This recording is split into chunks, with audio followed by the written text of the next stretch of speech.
Chapter 3. Kuya, nasaan na si Savannah?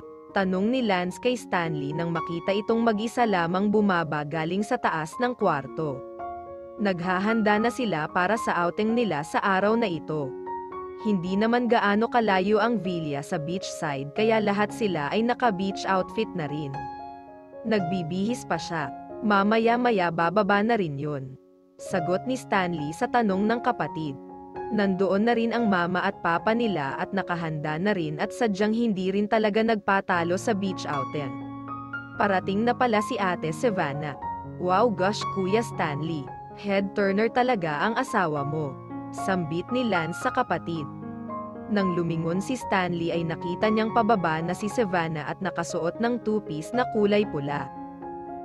Napakayaman ng hinaharap nito na na-enhance pa sa suot ng two-piece. Naka-beach hat ito at nakasuot ng shades. Oo nga naman kuya, your wife is really gorgeous. Sang-ayon naman ni Drake, ang bunso nila. Pinaghintay ko ba kayong lahat? Pasensya na. Wika nito sa kanilang lahat. Ni hindi man lang nito sinulyapan si Stanley sa sandaling iyon. No iya, you just arrived on time. So tara na. Wika ni Anita Tay Amora. Salamat po sa inyo. Malumanay niyang sambit. Ang islang iyon ay nasa Visayas. It's a new tourist spots na tanging mga mayayaman lamang ang nakakapunta dahil exclusive lamang ito para sa mga miyembro lamang. Nagbayad ang kanyang in-laws para magamit nila ang mga crystal kayak. Wala siyang choice at dahil pandalawahan lamang ang kayak na iyon ay si Stanley ang kasama niya. Ito ang humawak sa paddle at nagsimulang magsagwan upang makita nila ang magagandang mga corals at iba't ibang klase ng mga isda sa ibaba. Napakalinis at malinaw ang tubig kaya naman lahat ng bagay sa ibaba ng tubig ay nakikita nila. Nakatingin siya sa mga iba't ibang maliliit na isda sa tubig. Karamihan sa mga isda ay ngayon lamang niya nakita. Napaka-cute ng mga ito at tila gusto niyang hawakan. Pwede mo ba akong kunan ng litrato? Tanong niya kay Stanley na tahimik lang din habang nagpapaddle. Nasaan ang iyong telepono? Gamitin mo na lang yung sayo. Ipasa mo na lang sakin mamaya. Aniya rito. Okay. Mapang-akit siyang nag-pose sa kabilang dulo ng kayak habang kinukunan siya ng litrato ni Stanley. Nag-pose siya sa ibang anggulo. Sinusubukang pakalmayan ang sarili at magpanggap na ayos na siya ngayon. Nakita niyang napapalunok ang lalaki habang kumukuha ng pictures niya. Ewan niya kung ano ang nasa isip nito. Pero para sa kanya, gusto lang niya ng souvenir mula sa islang iyon. Ang huling araw nila bilang isang peking mag-asawa kasama ang kanyang pamilya. Salamat. I-save mo na muna. Ipasa mo yan mamaya. Don't forget. Wika niya rito. Napapailing siya. Napakaganda ng lugar at background ng picture niya. At ang isa pang maaalala niya sa larawang iyon ay kung sino ang kumuha ng picture. Nang lumingon siya ay may dalawang magkapareha din ang nagkakayak sa hindi kalayuan. Familiar ang dalawa lalo na ang lalaki dahil ito ang nagnakaw ng halik sa kanya kagabi. Nang nagtama ang kanilang mga mata ay nakakalokong ngiti ang ibinigay sa kanya ng lalaking iyon. Hindi niya ito pinansin. Playboy talaga. Kung may bato lamang sa kamay niya ay binato na niya ang antipatikong lalaking iyon. Galit siya sa mga lalaki lalo na sa mga playboy na kagaya nito. Hindi niya matanggap na nagnakaw ito ng mga halik sa kanya at siya naman itong natulala lamang bigla dahil sa pag-eksamin niya kagabi sa katawan nito. Binaling na lamang niya ang tingin niya sa kabilang dako upang hindi na mapansin pa ang lalaking nakaengkwentro niya kagabi. Ang lakas talaga ng loob nito na gawin iyon sa kanya. Sana nga ay hindi na mauulit pa dahil talagang makakatikim ito sa kanya. Ang ganda ng lugar no. Hopefully, makabalik ako rito balang araw. Putol ni Stanley sa kanyang pagmuni-muni. Of course babalik ito at ipapasyal ang kerida nito. So all of this time, iniisip niya parent siya. It's good for you then. But I think ang una mong gawin pagbalik sa Manila is to intensify your securities. Masyado ka ng kampante Stanley. Isipin mo ang kaligtasan mo. Baka balikan ka ng mga taong yun. Wika niya rito. Salamat sa concern mo, Savannah. Sa lahat ng ginawa ko sa'yo, still nag-aalala ka pa rin para sa akin. Paano ba kita mababayaran, Savannah? Hindi matutumbasan ng pera ang pagpapahalaga ko sa buhay mo at ng pamilya mo. Payo ko lang, kumuha ka ng security galing kay Zarina. Magagaling ang mga security ng Golden Scorpion Clan. Wika niya. Sige, tatawagan ko si Zarina mamaya. Salamat ulit, Savannah. Napakabait mo. Minsan napapaisip ako kung bakit kita sinaktan. Huwag mo nang isipin pa. Ginawa mo na at nandyan ka na sa posisyong iyan, Stanley. Sinaktan mo na ako at sana mahalin mo ang babaeng pinili mo at ang magiging anak ninyo. Kung masaya ka na, masaya na rin ako para sa'yo. Kahit na itinapon mo ang lahat ng mga memories natin at isinawalang bahala mo lahat. Sinong nagsabi sa'yo niya, Savannah? Lahat ng alaala na kasama kita ay nasa akin pa rin. Paano kita makakalimutan? Nasa isang bahagi ka pa rin ng puso ko, Savannah. At hindi rin basta-basta mawawala iyon. Sambit niya, itapon mo na ang lahat ng mga alaala natin, Stanley. Isa lang dapat ang nandyan sa puso mo. At para tuluyan kang maging masaya, kailangan mong ganap na bitawan ang isa pa. Tama ka, Savannah. Hindi ko alam kung paano mo pa ako nakakaharap ngayon kahit na labis kitang sinaktan. Patawarin mo ako, Savannah. Nagkamali ako. Respeto ang tawag doon. Ikaw pa rin ang asawa ko at ang pamilya mo ay pamilya ko rin. Sinong may sabing gusto kitang makasama ngayon, Stanley? Sinong may sabing nagagawa kitang harapin ngayon? Siguro, matatag lang ang kalooban ko. But deep within ay nasasaktan pa rin ako at galit pa rin sa'yo, pero kagaya ng sinabi ko, nirerespeto pa rin kita at ang pamilya mo. Mahaba niyang sambit. Gusto lang niyang maging tapat sa kanya. Nagalit siya at nasasaktan pa rin. Ayaw niyang magpretend sa lalaki ng kaharap niya dahil yun ang totoong nararamdaman niya. Para lang malaman mo, araw-araw ay isang pagpapahirap para sa akin kapag nakikita at nakakasama kita. Huwag kang humingi ng tawad sa akin, Stanley, dahil hindi ko pa nahanap ang pagpapatawad na iyan sa puso ko. Saad pa niya, I am really sorry, Savannah. Tanging sambit nito habang nagpapadal na pabalik sa dalampasigan. Nakaupo silang lahat sa buhanginan sa tabi lamang ng dalampasigan. The sun is about to set at may mga tauhan na ng private island ang naghahanda para sa campfire na ni-request nila. Naghanda na rin ang mga ito ng maliit na mesa kung saan sila kakain. Nagpaluto si Papa J ng seafoods para sa hapunan nila.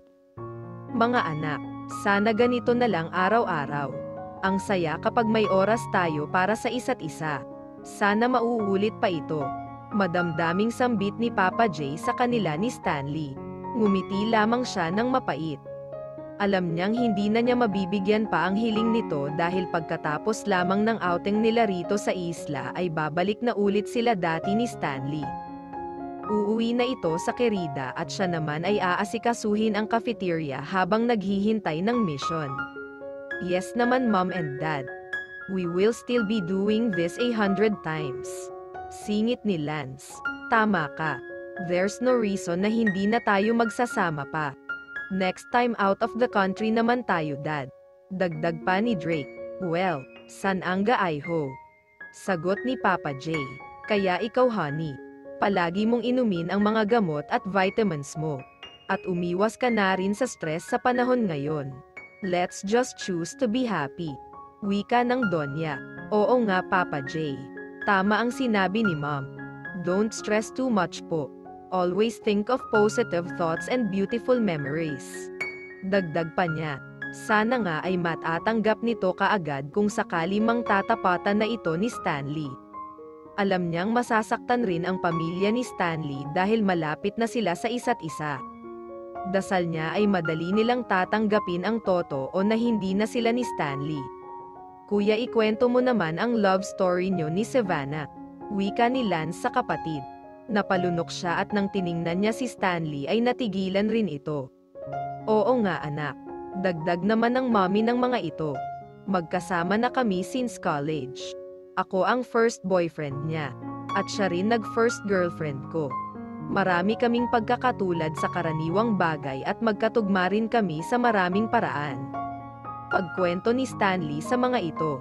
Sa sandaling iyon ay nagniningning na ang mga mata niya. Huwag naman sanang pam-atak ang luha sa mga mata niya. Malungkot siya dahil naaalala na naman niya ang nakaraan nila ni Stanley. Si Stanley ang best friend ko. Naging magkaibigan muna kami bago naging magkaibigan. The rest is magic. We just found ourselves in love with each other. Oo, in love ako sa best friend ko. Mahina niyang sambit dahil alam niyang nangangatal na ang tinig niya sa oras na ito. Bakit napakasakit alalahanin ang kanilang masayang simula. Wow, mag-best friends pala kayo, that's why kilalang kilala nyo na talaga ang isa't isa. Wika ni Lance sa kanilang dalawa. Pero, isang araw, nagbago ang best friend ko. Isang taong hindi ko kilala. Nagsimula na siyang magtago ng mga bagay sa akin. And later I know na may mahal na pala siyang iba. At ang masakit doon, hindi siya lumaban para sa aming dalawa. Sa huli ay pinili niya ang babae kaysa sa akin. Tapos, napunta ang best friend ko na dati kong kilala sa isang ganap na estranghero. Gusto sana niyang aidugtong ngunit pinigilan niya ang kanyang sarili. Let's eat. Lalamag na ang mga pagkain. Mas masarap kainin ito kapag mainit-init pa. Sambit ni Stanley na natarantang ayusin ang maliit na lamesa kung saan pinatong ng mga tauhan ang mga iba't ibang mga seafoods. Halatang iniwasan nito na pag-usapan ang tungkol sa kanilang dalawa. Napatingin siya sa kalawakan. Uulan ata dahil wala siyang naaaninag na mga bituin. Pagkatapos kumain ay sabay na silang bumalik sa villa. Naligo siya at nagbihis na habang wala pa si Stanley. Aalis na muna siya at magpapahangin ulit sa labas. Gusto niyang umakyat sa taas kapag tulog na si Stanley. Sa pinakadulong cottage siya umupo upang hindi siya mahahalata ng mga tao. Walang ilaw sa cottage na iyon at doon na muna siya tatambay habang tanaw niya ang dagat. Pumikit siya at nangako sa sarili na magmo-move on na. Move on in front of him kung kaya na niya. I hate you, Joey. Dadalhin mo ako dito sa isla then makikipag-break ka lang sa akin. Ano ito, prank? Biglang naputol ang pagmuni-muni niya nang marinig ang sigaw ng isang babae. Nainis tuloy siya. Gusto niya ng katahimikan ngunit hinahabol talaga siya ng gulo. May kasama itong lalaki. Natigilan siya nang makita kung sino ang lalaking yun. It's the same guy and the girl na nakasama niya. Makinig ka, Angela, sinubukan ko ang lahat para iligtas ang ating relasyon ngunit hindi na ito gumagana. Akala ko, maayos pa natin. Pero I realized that hindi na pala pwedeng ibalik ang dati, Angela. Wala akong iba kagaya ng binibintang mo sa akin dahil sinubukan kitang mahalin. Pero it didn't work. Akala ko, pagbalik mo rito sa Pilipinas ay magkakaayos pa tayo. Pero hindi pala. Maliwanag na sambit ng lalaki. Joey, hindi ko naman sinadya dati na magka-boyfriend sa States. Yun pa ba ang dahilan? Nangingiyak na wika ng babae. Umiling naman ang lalaki. No, pinatawad na kita dati. Ang pusong ito, hindi na ito tumibok para sa iyo. It no longer beats for you. Sambit nito. Walang hiya ka talaga, Joey.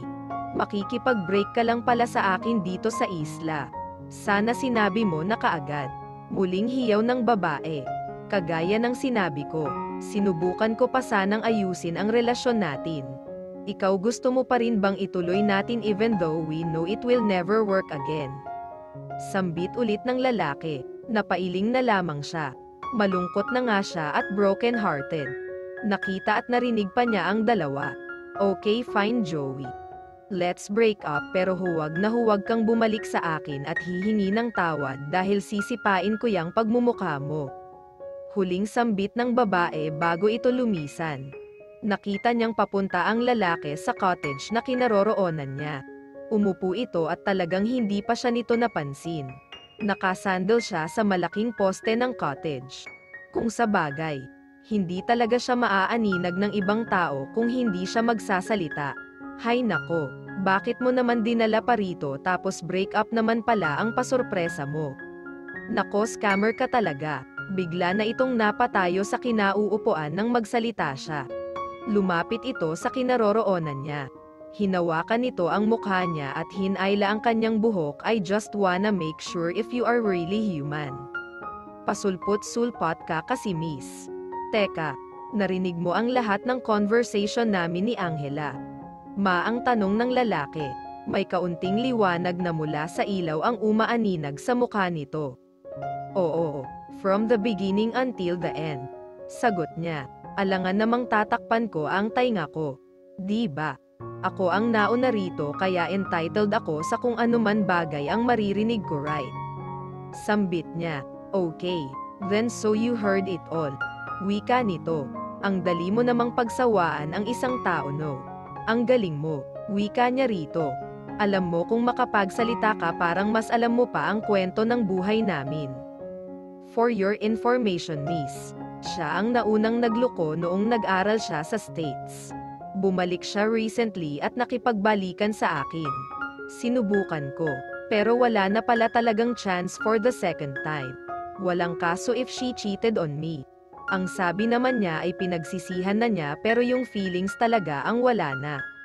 Sambit nito, ikinwento mo naman lahat kaagad.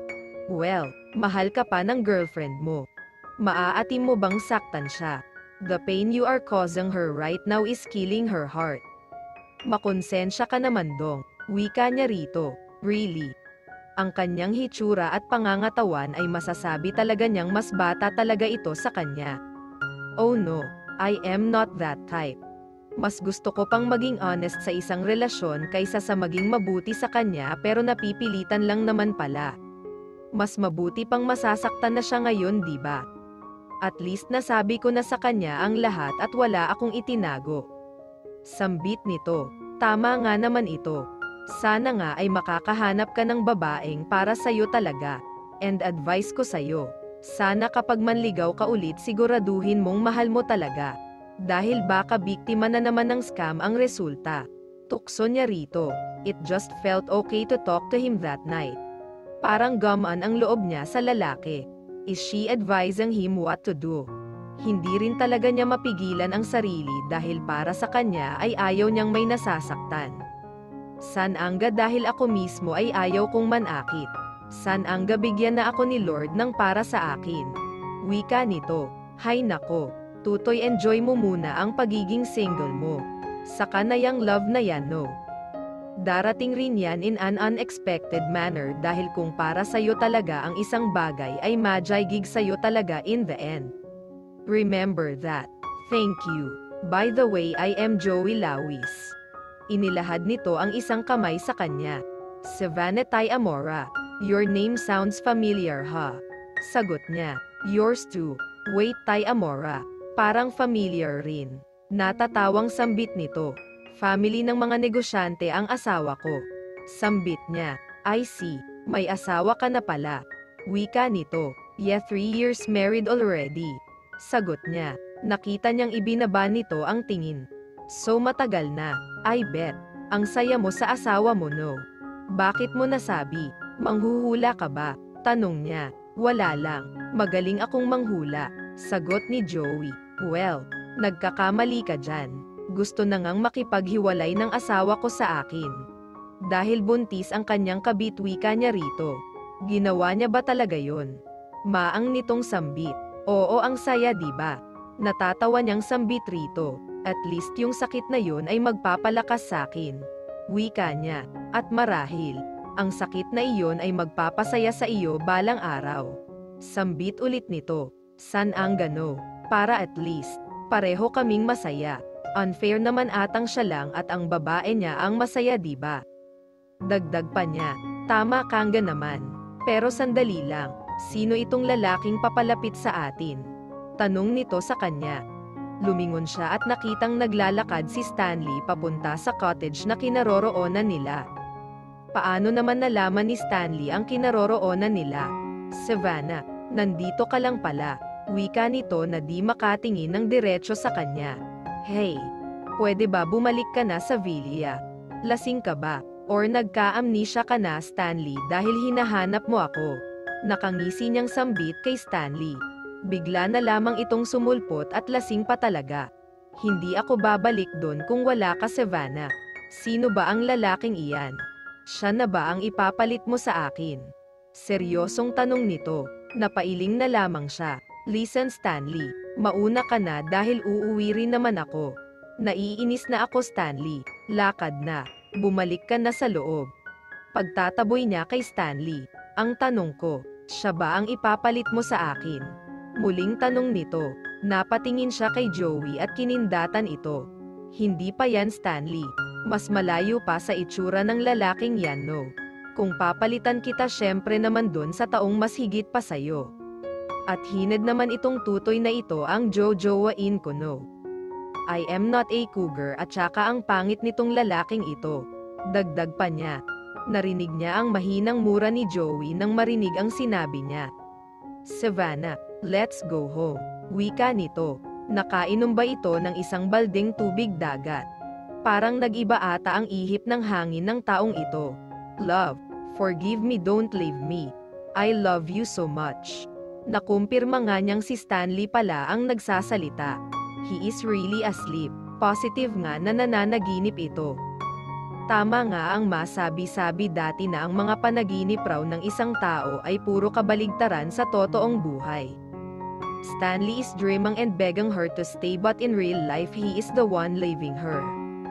Sana managinip rin siya, yung tipong masaya siya at hindi na nasasaktan katulad ng nararamdaman niya ngayon. Ang mga salitang binitiwan niya ay mga salitang gusto niyang marinig mula sa kanya, ngunit hindi ito nangyari. Bigla ulit siya napatayo at tumakbo patungo sa CR. Bigla na ulit siya napasuka. May kinain ba siya kanina na hindi naging mabuti sa tiyan niya? Seafoods lang naman ang hapunan nila. Muli siyang nag-toothbrush at bumalik ulit sa kanyang higaan. 9:00 na ng umaga nang magising siya. Sumilip siya sa kama at nakita si Stanley na natutulog pa rin. Nagtaka siya dahil early person si Stanley. Maaga itong gumigising kahit napuyat o hindi. Tumayo siya at lumapit rito. Dinampi niya ang noon nito at natigilan ng mapagtantong mainit ang noon nito. May sakit siya. Stanley, gising. Mataas ang lagnat mo. Okay ka lang ba?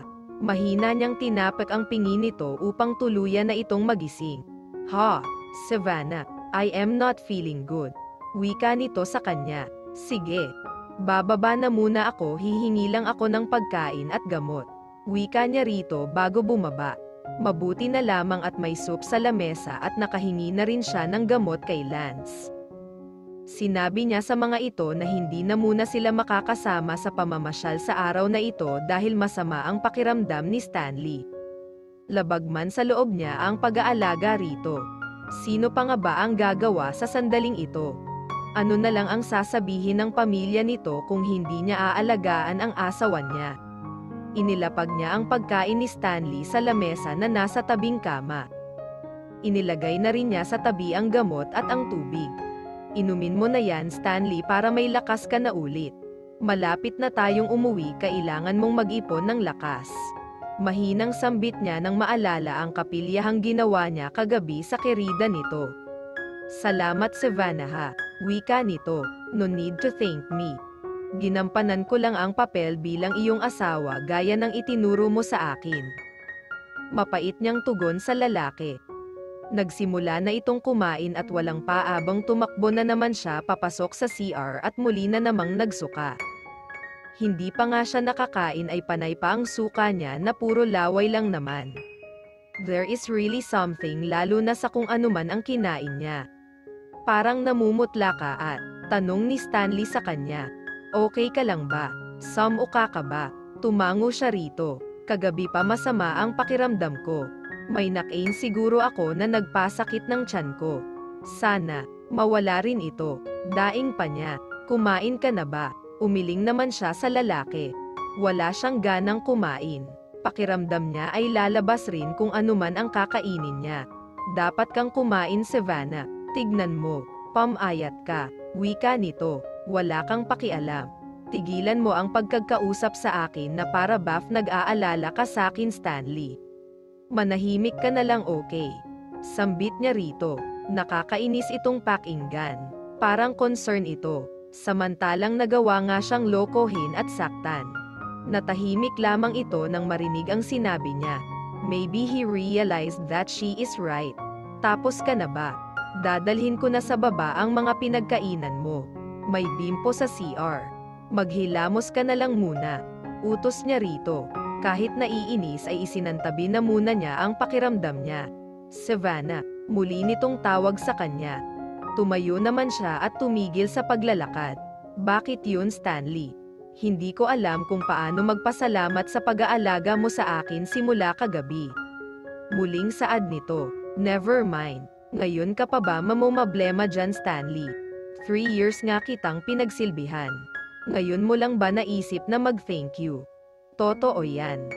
Mas pinipili niyang maging isang may bahay para lamang matugunan ang kanyang mga pangangailangan bago siya pumasok sa trabaho at pagkatapos ng trabaho.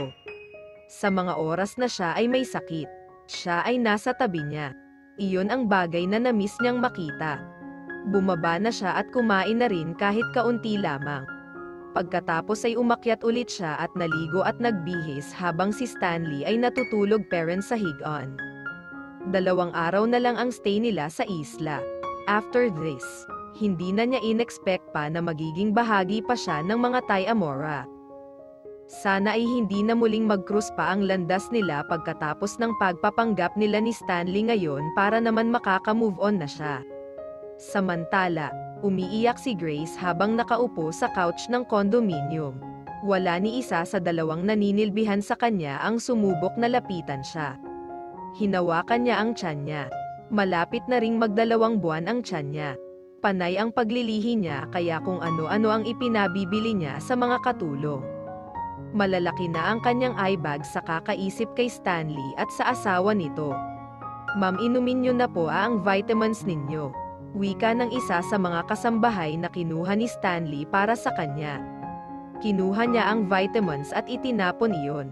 Ma'am, magagalit po si Senyorito kapag hindi niyo po ininom ang vitamins niyo. Nag-aalalang wika nito. Wala akong pakialam. Kailangan ko si Stanley. Mahal na mahal ko siya. Hindi ko kayang mawala siya sa akin. Humagulgol na si Grace sa tindi ng pag-aalala nito kay Stanley. Paano kung magkabalikan silang muli? Paano na ako at ang anak namin? Huwag po kayong mag-alala. Ma'am, kung mahal po kayo ni Senyorito, uuwi at uuwi pa rin siya sayo. Wika nito. Nasa hindi kalayuan naman ang isa pang katulong na tagagawa ng mga trabaho sa loob ng kondo. Kinuha niya ang cellphone niya. Hindi niya makontak si Stanley kaya binuksan niya ang social media account niya at nag-message rito. Naibato niya ang kanyang cellphone nang makita ang larawang pinadala ni Stanley sa account niya. Ang asawa nito na napakaganda at napaka-sexy na nakatupis lamang habang nakasakay sa isang kayak. Mas humagulgol siya ng malakas. Insecure siya sobra sa kagandahan ni Savannah. Ang pananamit nito na kahit anong isuot ay bagay pa rin at mukhang sopistikada. Ano na kaya ang nangyayari ngayon kay Stanley at sa asawa nito? May nangyari kaya sa dalawa? Mababaliw siya sobra sa kakaisip. Manang, masakit. Tulungan mo ako, Manang. Hiyaw niya sabay hawak sa tiyan niyang biglang kumirat sa sandaling iyon. Ma'am, Dad, patawad po pero kailangan ko nang bumalik sa Maynila sa lalong madaling panahon. May isang bagay na emergency na dumating. Kailangan ko talagang puntahan ito. Wika ni Stanley sa mga magulang nito. Tungkol ba ito sa negosyo? Stanley, maaari akong palaging magpadala ng isang tao upang ayusin ang mga bagay kung tungkol ito sa kumpanya. Wika ng papa nito. No, Dad, ibang bagay po ito. Tanging sambit ni Stanley sa papa nito. Then what is it? Wala naman sigurong rason para hindi mo sabihin sa amin, di ba? Kung sa palagay mo ay urgent iyan at napakahalaga kagaya ng iniisip mo. Sabihin mo, ano ang bagay na iyan, anak? Tanong ulit ni Papa J kay Stanley. Natigilan si Stanley. Alam nitong hindi siya lulubayan ng ama. Mom, Dad, sa palagay ko kailangan nyo nang malaman ang totoo. Mag-iisang buwan na kaming hindi nagsasama ni Savannah. Hiwalay na kami at hindi magtatagal ang divorce papers namin ay lalabas na. Malakas ang loob na sambit ni Stanley sa mga magulang. Nakita niya ang labis na pagkagulat ng mga kapatid nito lalo na sa mukha ng mama nito na si Anita. Samantalang batid nila ang mabigat na paghinga ng ama nang marinig ang sinabi ni Stanley. "Savannah, totoo ba?" tanong ni Jake sa kanya. Mahina siyang tumango. "Opo, Papa J. Totoo po ang sinabi ni Stanley sa inyo." Sagot niya. Nais niyang ipakita sa kanila na siya ay sapat na malakas upang sabihin sa kanila ang totoo. "Ako po ang may kasalanan, Dad. Nagkaroon ako ng ibang babae." Pumayag naman po si Savannah na makipaghiwalay na sa akin. Buntis po si Grace at ngayon ay admitted siya sa hospital. "Mom, Daddy, nasa panganib po ang buhay ng anak ko ngayon. Ang buhay ng magiging apo ninyo. Ang tagapagmana ko," wika ni Stanley sa ama. "Stupido. Wala akong apo na bastardo, Stanley. Kung gusto mong puntahan yang anak mo sa labas at ang babae mo, lumayas ka sa harap ko."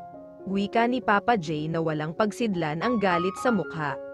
Nakita niyang umakyat sa kwarto si Stanley. Sumunod siya likuran nito at nang makapasok siya sa kwarto ay bigla niya itong binulyawan. "Sana naman inisip mo muna ang nararamdaman ng mga magulang mo at ng mga kapatid mo. Stanley, sinira mo ang araw nila." Wika niya sa lalaki habang nag-eempake ito ng mga gamit. "Kasalanan mo ito, Savannah. Sinabi sa akin ni Grace na sinagot mo ang telepono at sinabi na magkasama tayo noong gabing iyon. At pinasa mo pa sa kanyang account ang mga larawan na kinuha ko." Galit na sigaw ni Stanley sa kanya. "Kasalanan ko pa ngayon na nasa hospital iyang kerida mo. Totoo nga namang magkasama tayo, di ba? Hindi ako nagsinungaling sa lagay na yon. At ang mga pictures yun pinadala ko lang yun sa kanya to remind her na dapat niya akong pantayan sa lahat ng bagay. Kasalanan ko ba na mahina ang loob niya?" Sambit niya rito. "Savannah, kapag may mangyaring masama sa anak ko, kasalanan mo. Hindi mo ba naisip na buntis si Grace?" Wika nito. "Bakit? Kayo ba inisip nyo ba kung ano ang nararamdaman ko? Ikaw ba? Inisip mo ba ang kalagayan ko nung pinili mo akong saktan?" Balik niyang tanong sa lalaki. Natigilan ito at patuloy lamang sa pag-eempake ng mga gamit. Bumaba siya at pinuntahang muli ang mga biyenan na nakaupo lamang sa sofa at naghihintay sa kanya. "Mom, Papa J, patawarin niyo po kami ni Stanley. Siguro, we're meant to part ways after everything. Kung iniisip niyo ako, I am okay. Tanggap ko na po ang lahat. Wala na po akong dapat panghabulin kay Stanley. Dahil mas pinili niya ang babae niya kesa sa akin. Nasasaktan po ako. Tama yun, pero unti-unti na po akong tumetayo sa sariling mga pako. Without him beside me." Pagpapaliwanag niya, masasama ang pakiramdam ng mga magulang ni Stanley kapag mas gagatungan pa niya ang galit nito kay Stanley. Mahal niya ang mga ito at ayaw niyang mas pabigatin pa ang sama ng loob ng mga ito. "Savannah, anak, bakit ganyan ka magsalita? Hahayaan mo na lang ba na maghihiwalay kayo ni Stanley? Hindi mo ba siya ipaglalaban?" Tanong ni Senador Ora Anita. "Ma'am, kung nakita mo lang kung paano niya mas pinili ang babae niya kaysa sa akin sa ospital. Hindi mo na ako papayuhan na ipaglaban siya muli. Sinubukan ko ng maraming beses. Pero sa tuwing sinusubukan ko mas nasasaktan lamang ako. Hindi ko kayang magkaanak, Mama. Hindi ko siya mabibigyan ng anak kahit na kailan. Ayaw kong mabuhay na kasama siya na may guilt na palaging dala-dala." Nakita ko yung excitement niya nung nalaman niya na magkakaanak na sila ni kabit niya. Bagay na hindi ko pa nakikita. Mahaba niyang wika sa dalawa. Dapat natin siyang turuan ng leksyon. Anita, alisin ang kumpanya sa pamamahala ni Stanley. Wika ni Jake Tayora sa asawa. "Jake, huwag mo naman gawin iyan sa anak natin. Alam mo kung paano nagsakripisyo si Stanley para sa kumpanyang pinagkatiwala natin sa kanya." Pigil ni Anita sa asawa. "Dad, huwag niyo pong gawin kay kuya yun, please." Nakita niyang lumapit si Lance sa ama at niyakap ito. Nakikinig lamang pala si Lance sa usapan nila kanina pa. My decision is final. I don't want to tolerate his mistakes. Hinarap niya si Savannah sa altar. Pero duwag siya. Hindi niya tinupad ang mga pangako niya. Kahit sa gagawin kong ito kay Stanley ay maipaghigantay kita, Savannah. Masyado kang mabait. Nasaktan ka na nga, pinagtatakan mo pa rin siya. Do you still love our son, Savannah? Tanong nito, Papa J. I love him so much na willing talaga akong palayain siya kahit na ako ang masasaktan. Intindihin niyo rin po ako. Gusto ko na ring mag-move on. Wika niya sabay yakap sa mga ito. Napakabuti ng mga Tay Amora sa kanya at napamahal na rin siya sa mga ito kaya napakasakit ang tagpong ito para sa kanya. Pagkatapos nyon ay tinawagan niya si Zena. Sinabi niya sa kanya na kanselahin ang kanilang deal. Sinabi rin ng abogado na ibinigay na rin nito ang kaso sa ibang attorney. So she will be expecting a more faster process than ever. Ngayon pang nasa peligro na naman ang buhay ng magiging erkono ng dinadala ni Grace ay mas ipe-pressure nito si Stanley na gawing legal ang separation nila. 2 araw na ang nakalipas.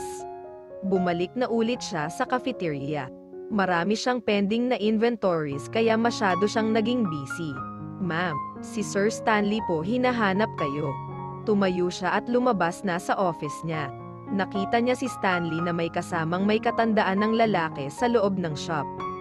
Nakaupo ang dalawa at nang makita siyang papalapit sa mga ito ay binuksan ng lalaki ang attaché case nito at ipinakita sa kanya ang papeles. That's the papers for their annulment, then to follow ang divorce. Umupo siya harapan ng dalawa. Pirmado ko na yan, Savannah.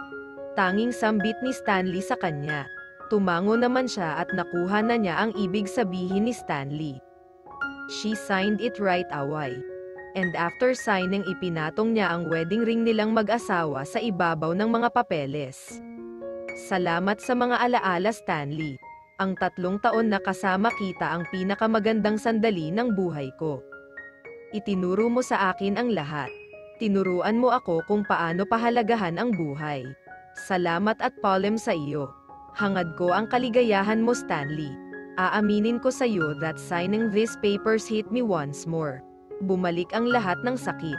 Para lang ito yung araw na pinili mo siya sa harapan ko. Pero, ngayong pinirmahan na ang mga papeles. Hinihiling ko sa iyo na sana ay huwag ka nang magpakita pa sa akin kahit na kailan. Mahabang salaysay niya sa lalaki. Sobrang sakit na naman sa dibdib niya. Sana naman masaya ka na, Savannah, dahil binawi na ni Dad ang company niya sa akin. Pinarusahan niya ako sa pamamagitan ng pagkuha sa lahat ng mga kumpanyang ipinagkatiwala niya sa akin. Bukod dun, naka-freeze ang lahat ng account ko. Mabuti na lamang ay may personal savings pa ako para makakapagsimula ulit ng bagong buhay. Alam kong ginawa niya iyon dahil sa'yo. May nagbabadyang galit sa boses nito habang sinasabi yun sa kanya. That's none of my business anymore, Mr. Tay Amora. At lalong wala na akong pakialam kung sa kangkungan ka man pupulutin kasama ang kerida mo. Excuse me. Tumayo siya at nagpaalam na sa dalawa. She smiled at him. Gaya ng ipinangako niya na iyon na ang huling ngiti na ibibigay niya sa kanya. Nang pumasok siya sa loob ng office. At ang lahat ay sa wakas ay nag-sink in. Single siya ngayon at pagkatapos ng 6 na buwan or mas maaga pa ay matatanggap na niya ang notice mula sa Supreme Court. Umiyak siya ng umiyak. Iyon na ang huling luhang gusto niyang ibuhos para sa kanya. Nangako siyang hindi na iiyak pagkatapos nito. Trauma pa rin sa kanya ang paghihiwalay nila. Deep inside siya ay gumuho. Malapit na niyang maubos ang tissue paper sa kakaiyak. Hopefully, nailabas na niya ang lahat ng mga luhang para sa asawa niya. Bakit ang hirap, Perren? Akala talaga niya ay okay na siya at matatag at matapang na. Pero ngayon ay back to zero na naman siya. Ganito ba ang hiwalayan? Minsan ay okay ka nang mag-isa pero minsan kapag naaalala mo yung taong yun ay bigla na namang babalik ang sakit. Samantala, sa kondo ni Stanley. Nakailang bote na siya ng alak sa kondong tinitirhan nila ni Grace. Hanggang ngayon ay hindi niya pa rin tanggap ang ginawa sa kanya ng daddy niya. Kinuha niya ang lahat sa kanya. Lahat ng pinaghirapan niya ay nahulog sa harapan niya. Sinasabi na nga ba niyang mangyayari talaga ito sa kanya sa oras na malalaman ng daddy niya ang tungkol kay Grace? Hindi pa niya sinasabi kay Grave ang tungkol sa nangyari sa kanya. Araw-araw ay umaalis siya sa kondo upang lapitan ang iba't ibang kakilala niya. Nagtatanong kung maaari ba siyang mamuhunan sa kanilang kumpanya, ngunit tulad ng lahat ng iba pang negosyante, lahat sila ay nakakuha ng parehong mga sagot na isang malaking hindi. Alam niyang dahil iyon sa daddy niya. Siya ay sapat na makapangyarihan upang kontrolin ang lahat ng iba pa negosyante sa bansa. Blacklisted siya ngayon sa lahat ng mga companies at ang tanging pag-asa niya ay ang ayusin ang sarili niyang kumpanya at magsimula sa simula at makakuha ng tiwala ng ibang investors para makakapagsimula siyang muli. Mahal, okay ka lang ba? Bakit panay ang inim mo? May problema ka ba, mahal? Wika sa kanya ni Grace nang makalapit ito sa kanya. Wala, mahal. I just want to drink to relax. Pagsisinungaling niya. Akala niya ay mapapahamak na ang anak niya dati, ngunit mabuti na lamang at naagapan ng doktor. Ipinaliwanag na niya ang lahat kay Grace at huminahon naman ito kaagad, lalo na noong dumating ang abogado na pumalit kay Attorney Zena. Mahal, kapag nanganak na ako, gusto kong sariling business like cafeteria ha. Lamang nito sa kanya. Natuklasan ng kanyang ama ang tungkol sa tindahan na kanyang itinatayo para kay Grace sa kanilang monthsary. At ito ay ipinatigil agad ng kanyang ama. Ang tanging pera na lamang niya ay ang kanyang pera sa kanyang personal account. Sige, mahal. Tanging sambit niya. Niyakap naman siya ni Grave at hinalikan sa magkabilang pisngi. Thank you, mahal. Excited na talaga ako. Tuwang-tuwang wika ng babae. He smiled painfully. This can't be happening to him right now. Hindi siya sanay na mamuhay ng ganito. Siyang apala, mahal. Tumawag si mama. Nagtatanong kung pwede raw ba silang umutang ng 50,000 pesos para sa school ng mga kapatid ko. Kung pwede lang raw, wika ni Grace sa kanya. Oo naman, mahal. Bukas na lang. Magwi-withdraw na muna ako sa bangko. Sambit niya. Sige, tatawagan ko muna si nanay, mahal. Matutuwa yun dahil hindi na siya mangungutang pa. Lumipat kasi ang mga kapatid ko sa private school. Wika nito, lihim siyang napalunok. Kailangan na niyang magsimula ng panibagong negosyo. Kailangan niya ng millions na pera para makapagsimula ulit ng kanyang buhay. Pumasok siya sa kwarto nila at nakita niya ang magulo nilang kama. Off-limits ang mga katulong sa loob ng kwarto nila at si Grace ang nag-aayos at naglilinis sa loob nito. Nakakaamoy siya ng mabahong amoy sa loob ng kwarto niya. Napailing siya. Naalala niya ang kwarto nila sa mansyon. Kahit ang dating asawa lamang ang naglilinis ay hindi siya nakaamoy ng katulad nito. Palaging maaliwalas at malinis ang dating kwarto nila. Humiga siya sa kama at ipinikit ang kanyang mga mata. Samantala, katatapos lamang ayusin ni Savannah ang kwarto niya sa loob ng opisina. Kahit hindi masyadong malaki at mag-ara ay comfortable naman siya. Pagkatapos niyang ayusin ang kwarto niya ay nagbihis siya upang bumili ng mga supplies. Magluluto sana siya kanina, ngunit wala na pala siyang supplies sa ref, kaya naisipan na muna niyang lumabas ng cafeteria. May backdoor sa likuran kung saan siya dumadaan. May underground parking rin para sa kotse niya. Gagawa siya ng Italian pasta mamaya. She is craving for it. Nasa loob siya ng grocery store at kumukuha na ng mga supplies nang makita na naman niya si Grace at ang isang babaeng kaedad lang siguro nito. Napailing na lamang siya. Sadyang napakaliit lamang pala ng mundo para sa kanila. Tumingin siya sa paligid, baka nandoon na naman ang dati niyang asawa, ngunit hindi niya ito nakita. Hay nako, Shirley, ang sarap talagang maging asawa ng isang bilyonaryo. Lahat ng gusto mo ay nakukuha mo. Di ba napakaswerte ko talaga na ako ang pinili? Napangiti siya.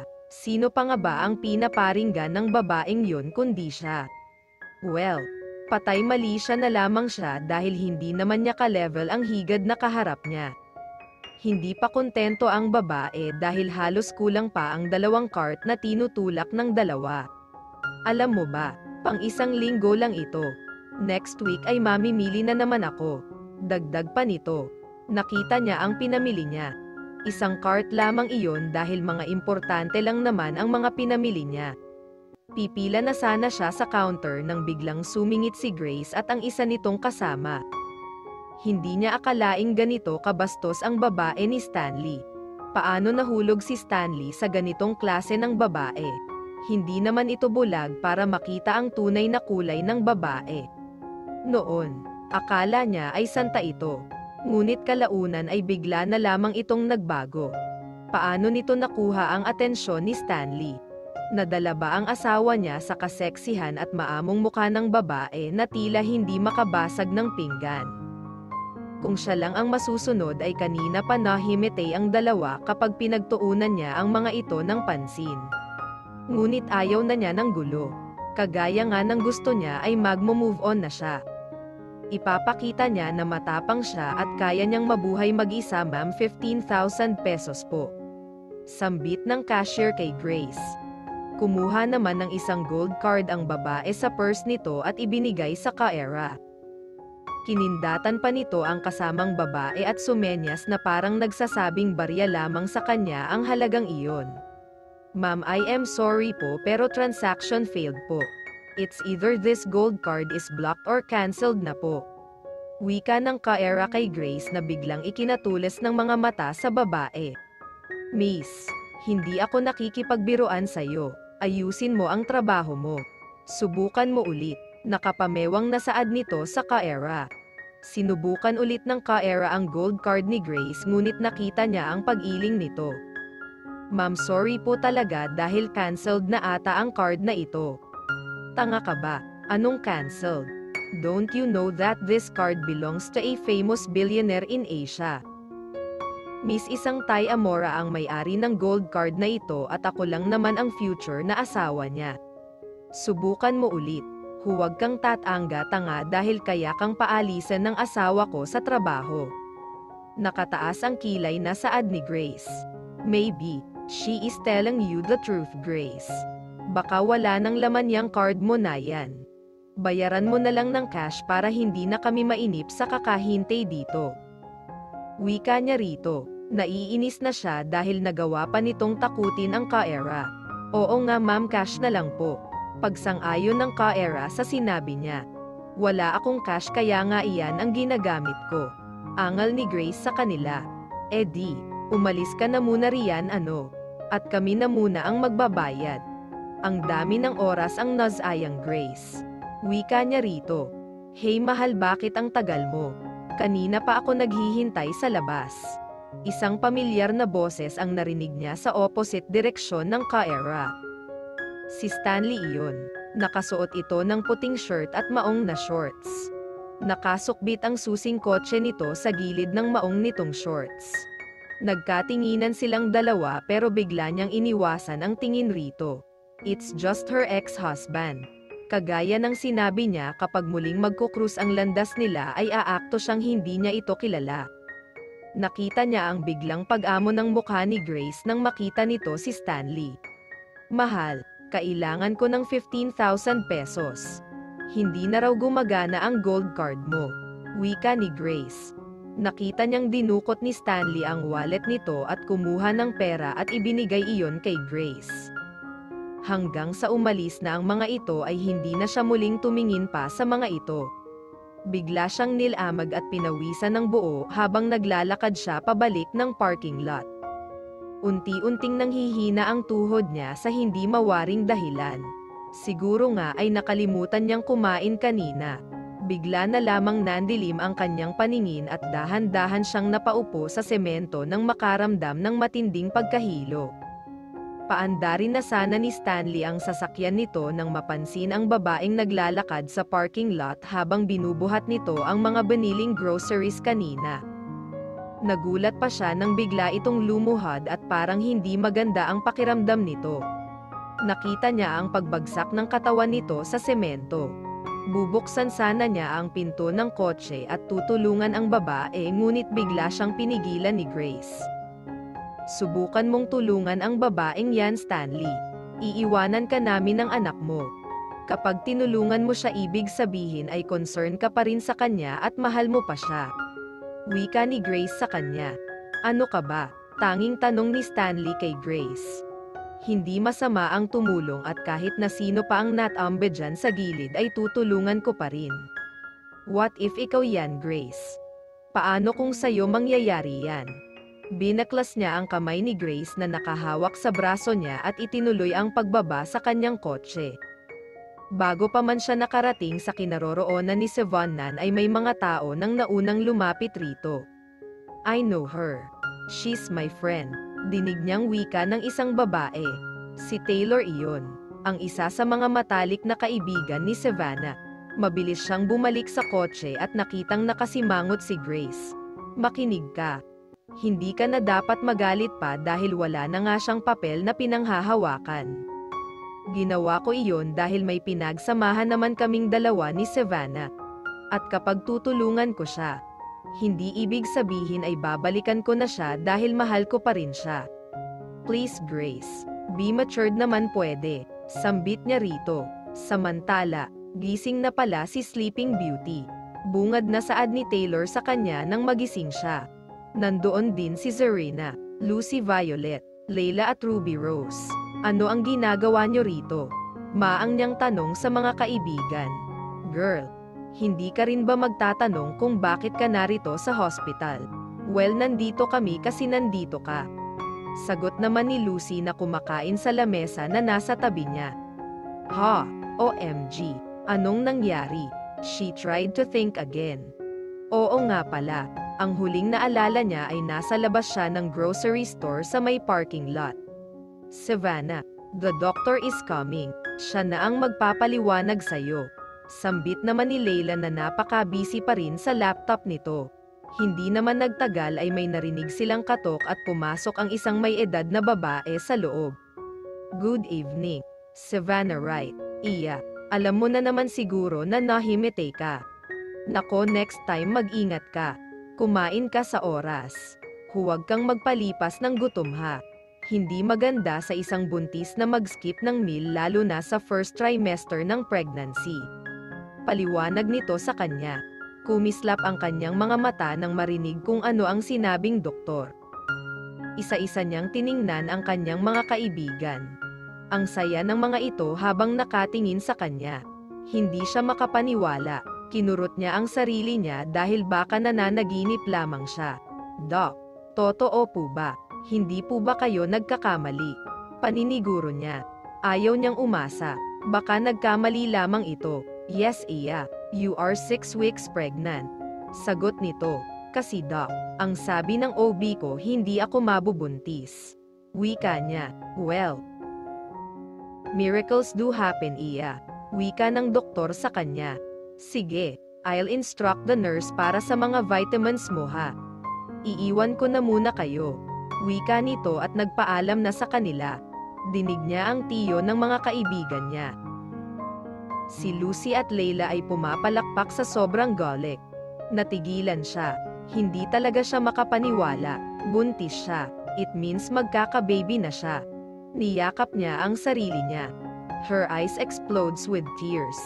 Luha ng lungkot at galit. Lumapit naman sa kanya ang mga kaibigan niya at niyakap siya. Bes, kaya mo iyan. Be happy. Don't cry.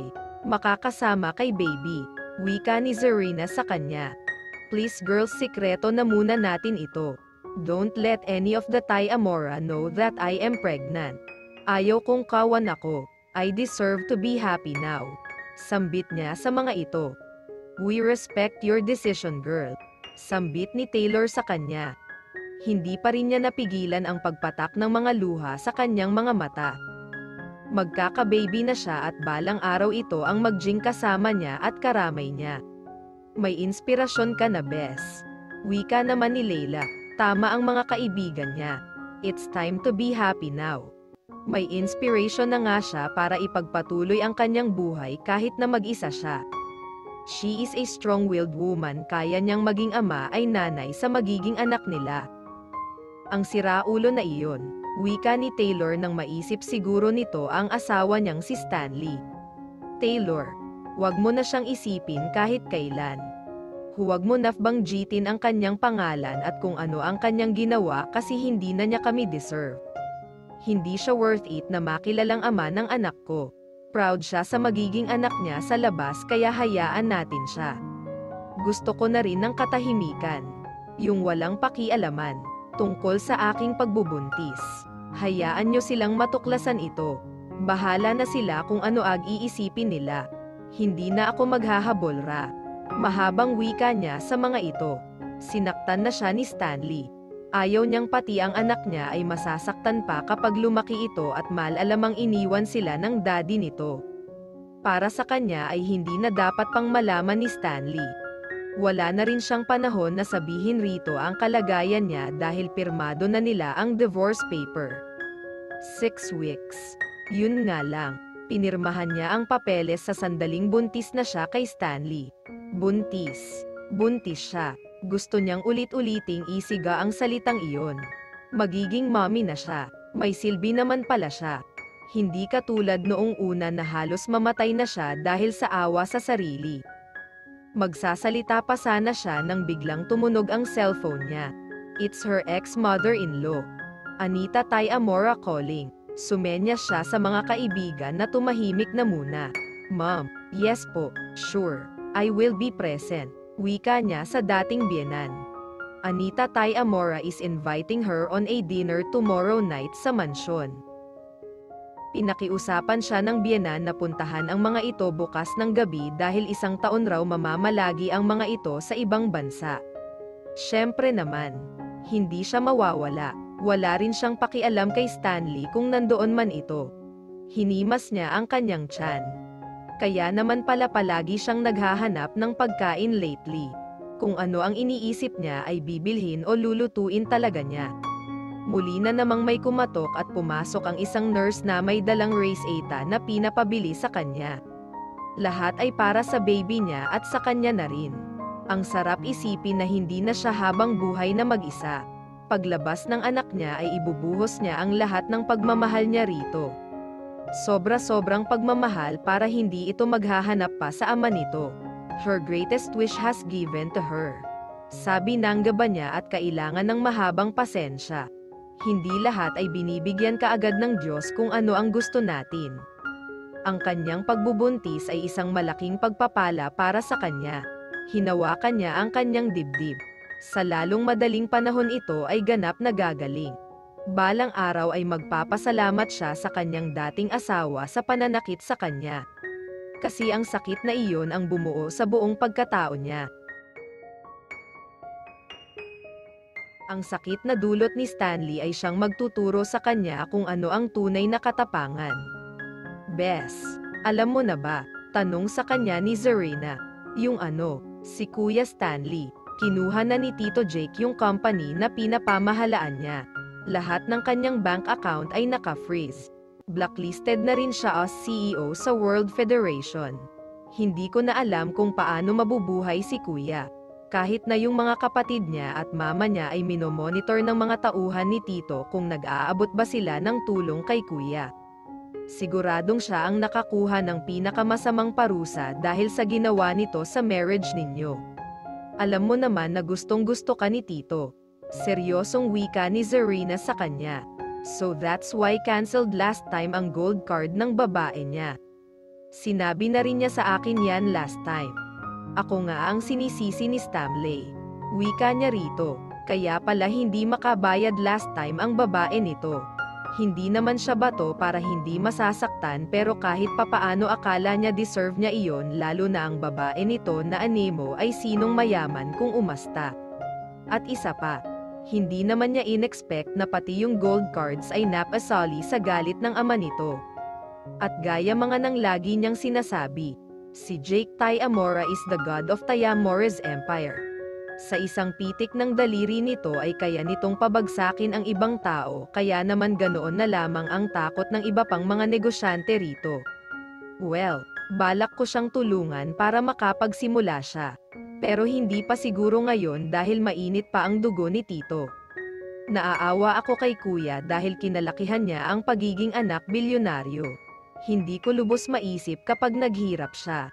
OMG, hindi ko lang maisip. Patuloy na sambit ni Zarina. Hayaan mo siya, no. Pinili niya iyan.